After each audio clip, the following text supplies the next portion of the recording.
श्रावणातील भावासाठी शनिवार उपवासाची कथा। श्रावण महिना सुरू झाला होता। सगळीकडे भक्तिमय वातावरण होते। मंदिरांमध्ये हर हर महादेवचा जयघोष ऐकू येत होता।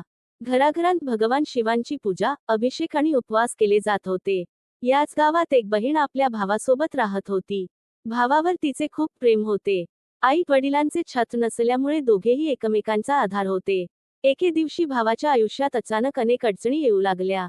कामात नुकसान झाले, आर्थिक परिस्थिती बिघडली आणि तो सतत चिंतेत राहू लागला। बहिणीला भावाची ही अवस्था पाहून खूप दुःख झाले। श्रावणातील एका शनिवारी ती मंदिरात गेली। तिथे तिला एका वृद्ध साधूंची भेट झाली। तिने आपल्या भावाच्या अडचणी त्यांना सांगितल्या। साधूंनी तिला सांगितले, श्रावण महिना भगवान शिवांना अत्यंत प्रिय आहे। शनिवार हा शनिदेवांचा दिवस मानला जातो। श्रद्धेने शनिदेवांचे स्मरण करून भगवान शिवांची पूजा कर आणि आपल्या भावाच्या सुखासाठी प्रार्थना कर। उपवासापेक्षा मनातील श्रद्धा आणि निस्वार्थ प्रेम अधिक महत्त्वाचे आहे। बहिणीने त्या दिवसापासून श्रावणातील प्रत्येक शनिवारी उपवास करण्याचा संकल्प केला।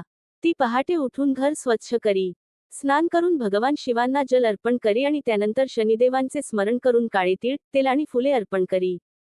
हात जोडून ती म्हणायची, हे महादेवा आणि शनिदेव महाराज, माझ्या भावावर तुमची कृपादृष्टी सदैव राहू द्या।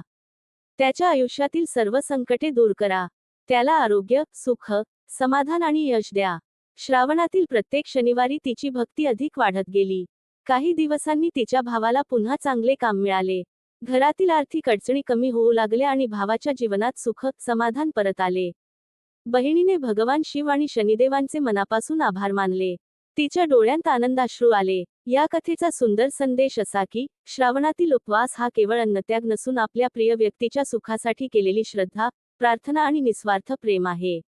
म्हणूनच काही ठिकाणी श्रावणातील शनिवारी बहिणी आपल्या भावाच्या आरोग्य, सुख, समृद्धी आणि दीर्घायुष्यासाठी उपवास करतात।